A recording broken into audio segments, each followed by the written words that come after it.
personality development trainer, YouTube friend. Welcome you all in your favorite YouTube channel English अध्यापक Krishna sir and आज दोस्तों हम बहुत ही excellent video की बात करेंगे। इस वीडियो को स्टार्ट करने से पहले मैं आप सभी से एक प्रॉमिस चाहता हूं दोस्तों कि आज का ये जो टॉपिक है यू कैन अंडरस्टैंड दैट कि ये इंग्लिश की जान है। बहुत सारे स्टूडेंट्स के कमेंट्स थे कि सर एक स्पेशल वीडियो बनाइए जिसमें कि आप वर्ब्स को और उसके डिफरेंट टाइप्स के वर्ब को आप थरोली क्लियर करो। तो दोस्तों ये वीडियो लंबा जरूर होगा परंतु आप सभी के लिए इतना कारगर साबित होना है, इतना फायदेमंद साबित होना है कि आप इसको देख के अपने इंग्लिश कम्युनिकेशन को, आपकी कॉम्पिटिटिव स्किल को एक नया आयाम दे सकते हो। सो दोस्तों इस वीडियो को स्टार्ट करने से पहले एक छोटी सी रिक्वेस्ट और आपसे कि आप इसको फटाफट लाइक का बटन दबा दीजिए, शेयर कर दीजिए और यदि आपने चैनल को सब्सक्राइब नहीं किया हो तो प्लीज वो जो बाजू में रेड बटन शो हो रही है उसको पुश कर दीजिए ताकि आप हमारे रेगुलर सब्सक्राइबर बन जाओ और जो भी नए वीडियो अपलोड होते हैं वो तुरंत ही आप तक पहुंच जाए। So as you can see on the screen कि आज हम बात कर रहे हैं टॉपिक वर्ब्स की। वर्ब इट मींस क्रिया, क्रिया को और भी हम वर्ड कहते हैं that is action.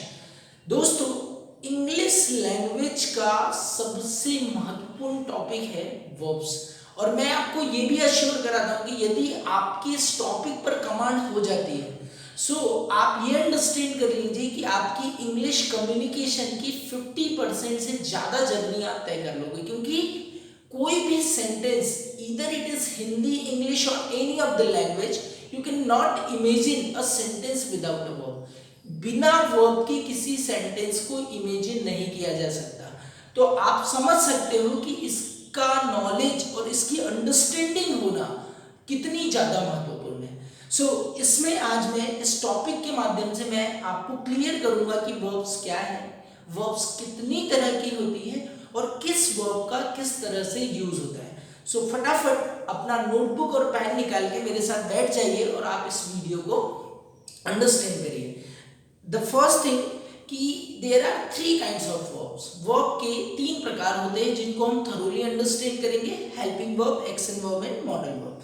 So come on the screen you can see, यहाँ पर हमने वर्ब्स को दिया है कि वर्ब क्या होती है। So the definition says a word that express action, a word that express action। ऐसा कोई भी शब्द जो कि एक्शन या मोशन को एक्सप्रेस करता है वर्ब कहलाता है। और यहां पर आपको और भी दिख रहा है। सो और otherwise helps to make a statement, या किसी स्टेटमेंट को बनाने में मदद करता है। क्या है? If I am talking about the verb, so what is the verb? Verb एक ऐसा शब्द है, इट मींस ऐसा कोई भी शब्द जो कि एक्शन बताता हो, जो कोई मोशन बताता हो, और यदि वो मोशन नहीं बता रहा है और उस सेंटेंस को कंप्लीट करने में मदद कर रहा है, इट मींस इसके बाद ही, वर्ब के बाद ही सेंटेंस में फुल स्टॉप, कॉमा या क्वेश्चन मार्क लगेगा, otherwise not. So that is the thing you can see here on the example. Like हम बोलते हैं write, speak, read, fight, learn, come, go, see, feel. Okay, is, am, are, was, were, has, have, had, will, shall, could, may, might, must, should, these all are the verb। ये सब verb है। अब यहाँ पर मैंने आपको एक ही bracket में सारी चीजें बता दी परंतु इसके डिफरेंशिएशन भी है, उन डिफरेंशिएशन की हम बात करेंगे इस वीडियो के माध्यम से। एक फैक्ट जो मैंने आपसे स्टार्टिंग में भी कहा था कि क्रिया के बिना कोई भी वाक्य नहीं बनाया जा सकता, चाहे वह किसी भी भाषा का हो। वाक्य में कार्य हो रहा हो अथवा नहीं हो रहा हो। इट मींस देखिए अभी हमारे माइंड में कई बार ऐसा होता है कि भाई what is verb? Action, action is verb. परंतु कई सारे ऐसे सेंटेंस मिलेंगे जिसमें एक्शन नहीं है परंतु उसमें वर्ब है, क्योंकि वर्ब के बिना सेंटेंस को कंप्लीट नहीं किया जा सकता। यहाँ पर मैंने 3-4 एग्जाम्पल दे के रखे हैं, you can see on the screen कि the first sentence is he is a boy, वह एक लड़का है। तो हिंदी में यहाँ ये जो रेड कलर का है, so red it means is a helping verb, और हिंदी में अगर हम बात करें तो है is a helping verb. I have 2 chocolates, मेरे पास 2 चॉकलेट है। तो देखिए यहाँ रेड में आपको पास और है दिया है तो उसके लिए हैव विल बी यूज्ड। वह इंग्लिश बोल सकती है, शी कैन स्पीक इंग्लिश।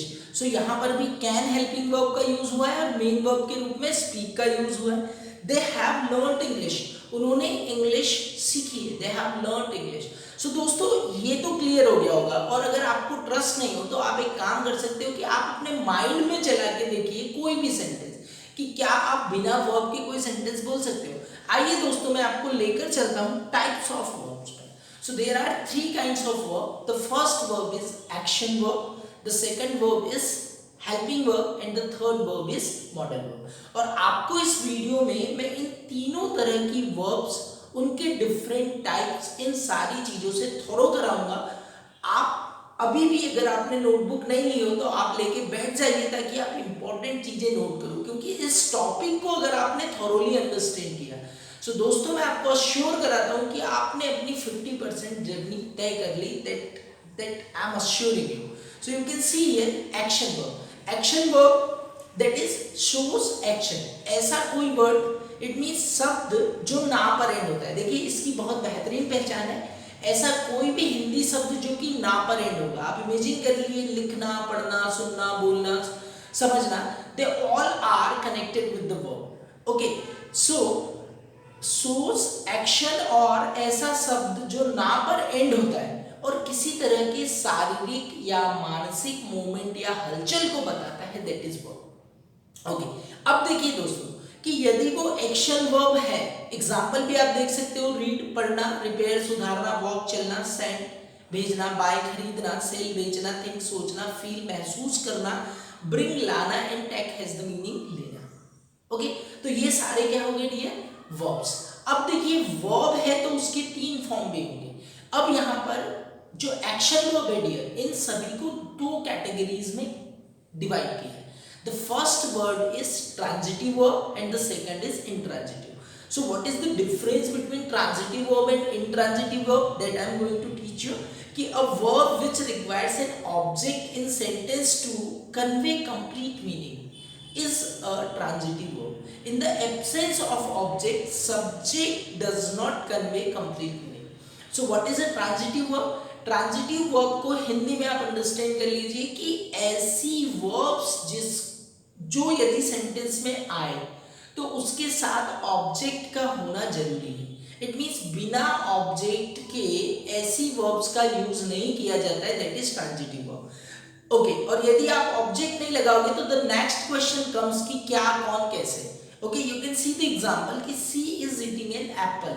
अब अगर मान लीजिए एक ऐसा स्टेटमेंट आ जाए कि सी इज ईटिंग, वह खा रही है, तो खाने में हम सैकड़ों चीजों का यूज करते हैं, तो क्वेश्चन होगा ना क्या। बट यहाँ पर अगर एन एप्पल लग गया so that giving the example कि भाई वो एप्पल खा रही है, पूरा मीनिंग क्लियर हो जाएगा। The next sentence is he has understood the lesson, he has understood the lesson. अब अगर मैं सिर्फ ऐसे ही बोलूं कि ही हैज अंडरस्टूड, वह सिर्फ समझ गया, तो क्या समझा भाई, so he has understood the lesson, तो उसको पार्ट समझ में आया, तो यहाँ पर ऑब्जेक्ट की जरूरत हो गई। सो दोस्तों आपको एक पॉइंट नोट करना है कि what is transitive verb. So transitive verbs are those verbs that requires an object to complete the statement. Without object the proper sense of the sentence could not be conveyed. Okay, the next kind of verb that is intransitive verb. Intransitive verb को हिंदी में कहा जाता है अकर्मक। Definition आपको यहां पर clear होगी कि a verb which does not require an object in sentence. Okay, it means ऐसी वर्ब्स जिनके लिए किसी ऑब्जेक्ट की जरूरत नहीं होती और बिना ऑब्जेक्ट के ही उस सेंटेंस को कंप्लीट माना जाता है, सो that is intransitive verb. Intransitive verb के एग्जांपल देखिए, जैसे Kanika is weeping, Kanika is weeping, तो आप ये थोड़ी पूछोगे कि कितना तेज रो रही है, कहाँ रो रही है, कनिका इज वीपिंग, आपको फीलिंग आ गई कि हाँ कनिका रो रही है। द नेक्स्ट एग्जांपल कि सी इज लाफिंग, वह हंस रहा है, वह हंस रही है, सो वह हंस रही है, आपको और किसी क्वेश्चन की जरूरत नहीं है, आपको अंडरस्टैंड हो गया कि she is laughing, it means she is laughing. So this is the difference between transitive verb and intransitive verb. एक कॉन्सेप्ट हो गया। अब आइए दोस्तों मैं आपको एक और कॉन्सेप्ट क्लियर कराऊं, regular verb and irregular. The first thing that you need to understand friends कि यदि कोई वर्ब है तो उसके तीनों फॉर्म होंगे, उसके 3 फॉर्म बेसिक होंगे। वैसे तो वर्ब के 5 फॉर्म होते हैं, परंतु 3 बेसिक फॉर्म होंगे, present form, past form and future form. Present form, past form and past participle. So on the basis of that, इसी के आधार पर दो तरह की वर्ब होती है. The first one is regular verb and what is the irregular verb. तो इसी वीडियो में हम देखेंगे what is the difference between regular verb and irregular verb. So regular verb, the verb which form there past simple and past participle by adding ed. Okay, कोई भी ऐसी verbs जिसके second और थर्ड फॉर्म में ed या d का use हो, that is regular verb. That is regular verb. तो इनको याद करना आपके लिए बड़ा आसान है यदि आपको फर्स्ट फॉर्म पता है. जैसे एग्जांपल यहाँ पर दिया work. Work has the meaning काम करना. The second form is work and the third form is work. Okay, allowed. Okay, the next example play. Okay, so ये तीनों वर्ब्स आपने देखी, इनके सेकंड और थर्ड फॉर्म में हम ed लगाएंगे. That is what? That is regular. Now I am jumping on irregular verb. What is irregular verb? So ऐसी verbs, it means here the verbs which form their past simple and past form in different ways. ऐसी verbs जिनके past और past participle, it means second और third form में किसी अन्य तरह के रूल का यूज होता है और उसमें ed और ed नहीं लगता है. That is transitive. That is irregular verb. You can see here the example steal. Steal यानी होता है चोरी करना. Steal the second form is stole and the third form is stolen. Slip सोना, slip slapped slept. Fight the second form is fought. So दोस्तों, हमारे बहुत सारे फ्रेंड्स जो अर्ली लर्नर्स है, it means they are the beginners, वो क्या mistake करते हैं कि भाई वर्ब के अगर तीनों फॉर्म है तो सब में ed लगाएंगे. अगर हम इस कॉन्सेप्ट में रहेंगे दोस्तों तो हम कई बार गलतियां करेंगे. तो आपको ये डिफरेंशिएशन क्लियर होना चाहिए कि which is regular verb and which is irregular. और हमने रेगुलर वर्ब और इरेगुलर वर्ब्स पर बेस्ड एक स्पेशल वीडियो हमारी प्रीवियस वीडियो सीरीज में डाल रखा है. आप उस वीडियो को भी कंसीडर कर सकते हो. आपको कई सारी वर्ब्स के तीन फॉर्म के साथ में वीडियो रेडी मिलेगा. Now we are jumping dear helping verb, the second kind of important verb. It means कि इसको भी यदि हम वर्ब पढ़ रहे हैं तो इस पॉइंट को भी भूला नहीं जा सकता. हेल्पिंग वर्ब दैट इज सहायक क्रिया. अब what is the definition that showing, you can see here कि show a state of being और कंडीशन. बीइंग और कंडीशन इट मींस होने या किसी तरह की कंडीशन को एक्सप्रेस करे. हिंदी में आप इसको अंडरस्टैंड करिए कि ऐसी क्रिया है जो किसी कार्य को ना बताकर किसी वाक्य को किसी निश्चित अर्थ के साथ पूर्ण करता है एवं समय बताता है, सहायक क्रिया कहलाती है. सो दोस्तों, अभी फटाफट आपको अंडरस्टैंड करना है कि what is helping verb. So helping verb it means ऐसी वर्ब्स जो कि स्टेटमेंट को बनाने में मदद करती है, जो किसी तरह का मूवमेंट नहीं बताती, परंतु इसके माध्यम से आप उस सेंटेंस को कंप्लीट कर पाओगे और कंप्लीट करने के साथ साथ ही आप उस सेंटेंस के समय को भी अंडरस्टैंड कर लोगे. कि it means you are talking about present, past और future that can be understand by helping verb. दोस्तों, इस हेल्पिंग वर्ब को हमने तीन कैटेगरी में डिवाइड किया है. The first is verb to be that you are watching on the screen. आप देख रहे हो वर्ब टू बी. ओके, इसकी नेक्स्ट स्लाइड में मैं आपको बताऊंगा वर्ब टू है और the next slide will tell you about the verb to have की हम बात करेंगे अगली स्लाइड में. और उसके बाद हम बात करेंगे verb to do. It means tense based helping verb, ऐसी हेल्पिंग वर्ब जिनके साथ मुख्य क्रिया का यूज होता है. तो what kind of verbs are there that we will understand thoroughly. So here the first kind is verb to be. Verb to be it means what कि देखिए वर्ब टू बी की कैटेगरी में 7 helping verb है जैसा आप screen पर देख सकते हो. The first is what present, past और फ्यूचर को रिप्रेजेंट करने के लिए अलग अलग तरह की वर्ब है. प्रेजेंट में हम इज एम आर का यूज करते हैं, पास्ट के लिए हम वॉज वर्ब का यूज करते हैं एंड फॉर फ्यूचर की use will be and shall be. अब नाउ डियर, आपको ये तो क्लियर हो गया कि ये वर्ब टू बी है. अब वर्ब टू बी क्या होती है? सो वर्ब टू बी का मीनिंग मैं आपको क्लियर कराता हूँ कि ऐसी हेल्पिंग वर्ब्स जो किसी का होना बताती है. It means Ram is a boy तो राम का होना बता दिया. Okay, this is a mobile, यह एक मोबाइल है, उसका मोबाइल होना बता दिया. ओके, दशरथ एक राजा थे. It means here is what कि दशरथ का राजा होना पास्ट में ये बता रहा है. तो किसी का कुछ होना बताने के लिए हम वर्ब टू बी का यूज करते हैं. एंड अगेन ये जो वर्ब टू बी है ये again they are singular and plural. ये सिंगुलर भी हो सकती है, प्लूरल भी हो सकती है. Okay, what is singular helping verb and what is plural helping verb, इस कॉन्सेप्ट को अंडरस्टैंड करिए कि सिंगुलर हेल्पिंग वर्ब, इन सहायक क्रियाओं का प्रयोग जो है वह सिंगुलर सब्जेक्ट के साथ किया जाता है और प्लूरल हेल्पिंग वर्ब का यूज प्लूरल सब्जेक्ट के साथ किया जाता है। ये इंटरचेंज नहीं हो सकते। और again the confusing thing, again the important thing to discuss और कॉम्पिटिटिव एग्जाम में भी पुनः पूछी जाती है, तो ये सब्जेक्ट वर्ब एग्रीमेंट के नाम से चलता है। सो सिंगुलर हेल्पिंग वर्ब का यूज सिंगुलर सब्जेक्ट के साथ एंड प्लूरल हेल्पिंग वर्ब का यूज प्लूरल सब्जेक्ट के साथ होता है। आइए एग्जांपल देखते हैं कि यहाँ पर अगर मैं वर्ब टू बी की बात करूँ तो सिंगुलर में आपको देखने को मिलेगा इज एम प्रेजेंट में, वॉज पास्ट में एंड विल बी फ्यूचर में। इन सेम में अगर मैं प्लूरल की बात करूँ सो आर, वर और shall be that will come in the plural. Okay, example आप देख सकते हो, आपको thoroughly the things will be crystal clear, like he is an excellent cricketer। आप यहाँ is की जगह are का यूज नहीं कर सकते। I am a teacher, मैं एक शिक्षक हूँ। I was an anchor, यहाँ I के साथ में was का यूज हुआ है, ये आपको बेसिक डिफरेंस अंडरस्टैंड करना है। She was with family, वह अपनी फैमिली के साथ था। Ram will be there, Ram वहाँ पर होगा। Her mother will be fine soon, उसकी मम्मी जल्दी ठीक हो जाएगी। तो यहाँ पर देखिए आप सारे subject he, I, she, Ram and her. Okay, ये सारे सब्जेक्ट हमको क्या मिल रहे हैं सिंगुलर, तो इसके साथ सिंगुलर हेल्पिंग वर्ब का यूज होगा। अब सेकंड पार्ट में आप अंडरस्टैंड करिए कि दे आर क्रिकेटर्स, वे क्रिकेटर्स है, तो यहाँ पर आप इज का यूज नहीं कर सकते। दे के साथ आर का ही यूज होगा। प्रेजेंट कंडीशन में you are a student, you के साथ आर का यूज होगा। We were in same class, हम सेम ही क्लास में थे। अब वी के साथ आप वॉज का यूज नहीं कर सकते, तो आपको वर्ब का यूज करते समय ध्यान रखना है कि किस सब्जेक्ट के साथ कौन सी हेल्पिंग वर्ब का यूज होना है। सो होप सो फ्रेंड्स आपको यह हेल्पिंग वर्ब की कैटेगरी समझ में आ गई होगी, वर्ब टू बी। अब मैं आपको लेके चलता हूँ हेल्पिंग वर्ब की second category, verb to have की बात करूँ।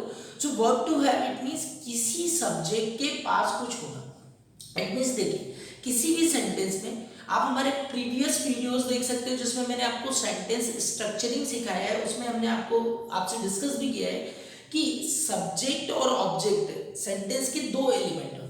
तो जब किसी सेंटेंस में सब्जेक्ट और ऑब्जेक्ट या सब्जेक्ट और नाउन का कुछ इस तरह का कनेक्शन हो जिससे पता चले, जैसे मैं बोलूँ मेरे पास एक मोबाइल है, तो उस मोबाइल का मेरे पास होना, तो जब ऐसी it means verb to have का यूज ऐसे स्टेटमेंट में किया जाता है जिसमें किसी सब्जेक्ट के पास उस नाउन का होना बताया जाए।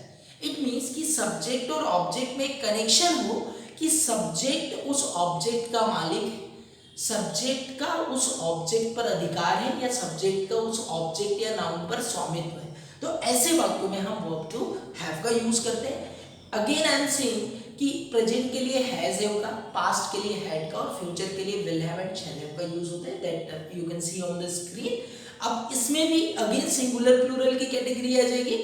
तो सिंगुलर इट मींस इनका यूज सिंगुलर के साथ होगा। सिंगुलर हेल्पिंग वर्ब में आपको मिलेगा has, had and will have. और यदि मैं प्लूरल हेल्पिंग वर्ब की बात करूं, वर्ब टू हैव की कैटेगरी की बात करें, सो यहाँ पर हैव, हैड, हैड का यूज सिंगुलर प्लूरल दोनों के साथ होगा and shall. Okay, it means I और वी जो प्लूरल सब्जेक्ट होते हैं उनके साथ में हम किसका यूज करेंगे, व्हाट, प्लूरल हेल्पिंग वर्ब का। Now you can see the example, like मेरे दो भाई हैं, आई हैव टू ब्रदर्स, उसका एक संयुक्त परिवार है। He has a joint family, यहाँ पर सब्जेक्ट हमारा सिंगुलर था, हैज का हमने यूज किया। लोगों के पास समय नहीं है, पीपल हैव नो टाइम, लोगों के पास समय नहीं है। पीपल इज प्लूरल, तो हमने हैव का यूज किया। नीता के घुंघराले बाल है, Neeta has curly hairs, Neeta has curly hairs. Okay, Neeta यहाँ सिंगुलर सब्जेक्ट है, सिंगुलर हेल्पिंग वर्ब का यूज हुआ। राम के कई दोस्त हैं। ओके, इसके ऊपर का एग्जांपल एक ड्रॉप हो गया, सभी का एक सपना होता है, everyone has a dream. So everyone किसकी कैटेगरी में, सिंगुलर की, इसलिए हमने हैज का यूज किया। ओके, राम के कई दोस्त थे, राम कई दोस्त थे, Ram had many friends and हमारा एक सपनों का घर होगा। सो हमारा दैट इज वी के साथ शैल हैव का यूज होगा, we shall have a dream house. Okay, verb to be, verb to have, इन पर स्पेशली वीडियोस डल चुके हैं। आप अगर इस टॉपिक को क्लियर नहीं कर पा रहे हो तो आप उन प्रीवियस वीडियोस की भी मदद ले सकते हो। नाउ लेट्स कम, यहाँ पर हम टेंस बेस्ड हेल्पिंग वर्ब की बात करेंगे। इस डिस्क्रिप्शन को आप बड़े ध्यान से पढ़िए दोस्तों, मैं रीड भी कर देता हूँ कि सभी नेगेटिव एंड इंट्रोगेटिव वाक्यों में हेल्पिंग वर्ब का यूज अनिवार्य है। कोई भी स्टेटमेंट, ओके यहाँ हम किसकी बात कर रहे हैं, टेंस बेस्ड हेल्पिंग वर्ब की। It means verb to do की बात कर रहे हैं, ऐसी हेल्पिंग वर्ब्स जो कि अपने साथ मेन वर्ब को भी लेती है। अभी प्रीवियस हमने जो दो स्लाइड्स देखी उसमें हमने देखा कि मेन वर्ब का यूज नहीं हो रहा था, परंतु इन वर्ब के साथ आपको मुख्य क्रिया का यूज करना ही करना है। सो सभी नेगेटिव एंड इंट्रोगेटिव सेंटेंस, यदि स्टेटमेंट नेगेटिव है या इंट्रोगेटिव है तो उसमें हेल्पिंग वर्ब का यूज होगा।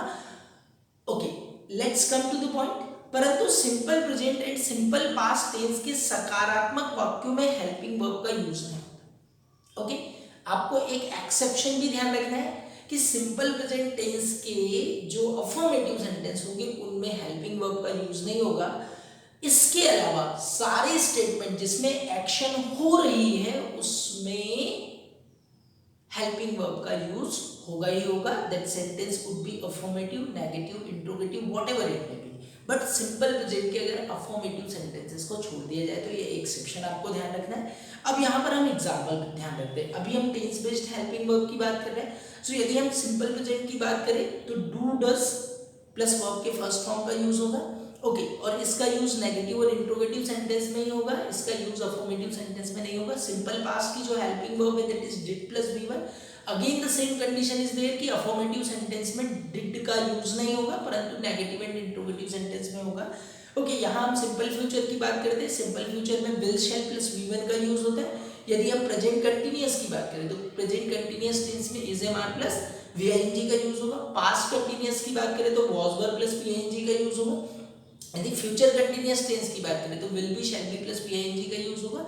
यदि मैं आपको प्रेजेंट परफेक्ट की ओर लेके जाऊं सो प्रेजेंट परफेक्ट में हैज, हैव प्लस P3 का यूज होगा। पास्ट परफेक्ट में हैड प्लस P3 का यूज होगा। फ्यूचर परफेक्ट में will have, shall have plus V3 का यूज होगा। यदि मैं प्रेजेंट परफेक्ट कंटिन्यूअस टेंस की बात करता हूं तो यहाँ पर has been, have been plus VING का यूज होगा। समय के अकॉर्डिंग आप सिंस फॉर का यूज कर सकते हो।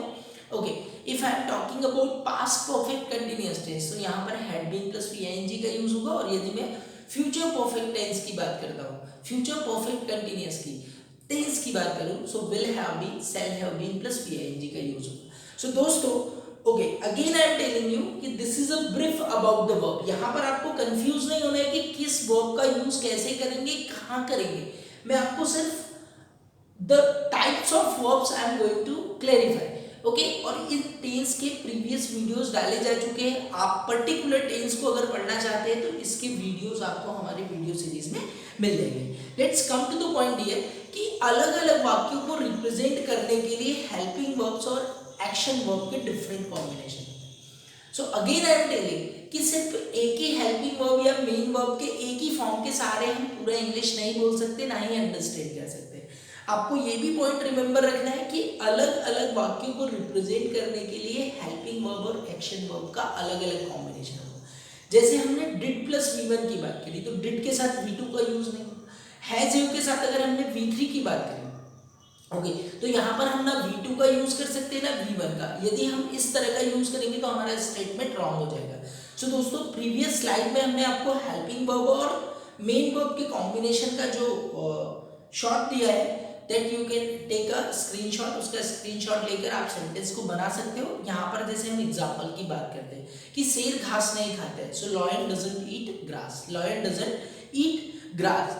ओके लोग सोशल डिस्टेंसिंग का पालन नहीं करते हैं। So people don't follow social distancing, people don't follow social distancing. क्या आप भगवान में विश्वास करते हो? Do you believe in God? वह नहीं गया। अब देखिए यहाँ पर जो लास्ट अपर थ्री सेंटेंसेस थे वो ताहे तीहे ते पर एंड हो रहे थे, इसलिए हमने डू डज हेल्पिंग वर्ब का यूज किया। बट यहाँ पर देखिए वह नहीं गया, सो ही डिड नॉट गो। सो जैसे यहाँ पर आइडेंटिफिकेशन चेंज हुआ तो यहाँ पर हमने हेल्पिंग वर्ब का चेंज कर दिया, he did not go. Okay Ram कल आएगा, Ram will come tomorrow, Ram will come tomorrow. यहाँ फ्यूचर की बात होगी तो हमने डिड डू को सबको हटाकर किसका यूज कर दिया? विल का यूज कर दिया। बारिश हो रही है, इट इज रेनिंग, यहाँ कंटिन्यूएशन वाली प्रोसेस है। So it is raining. Sohan mobile पर बात कर रहा था, Sohan was talking on mobile, Sohan mobile पर बात कर रहा था, that is Sohan was talking on mobile. वे लोग फिल्म देख रहे होंगे। अब यहाँ पर फ्यूचर की बात हो रही है, so they will be watching movie, they will be watching movie. Okay, मैं यह फिल्म कई बार देख चुका हूँ। I have seen this movie many times, I have seen this movie many times. देखिए यहाँ पर आइडेंटिफिकेशन चेंज हुआ, हेल्पिंग वर्ब। तो आप इस कॉन्सेप्ट को अंडरस्टैंड कर लीजिए कि यदि आपका आइडेंटिफिकेशन, इसमें सेंटेंस का टाइप चेंज होगा, तो आपको सेंटेंस के अकॉर्डिंग हेल्पिंग वर्ब और मेन वर्ब का यूज करना होगा, उनके कॉम्बिनेशन का यूज करना होगा। यदि हम ये गलत कॉम्बिनेशन फिट करते हैं तो आपका जो conceptual, it means whatever your communication will be there that should be wrong, और आपका अंडरस्टैंडिंग भी रॉन्ग होगा। सो आप इसको अंडरस्टैंड कीजिए कि किस हेल्पिंग वर्ब के साथ किस मुख्य क्रिया का यूज होगा।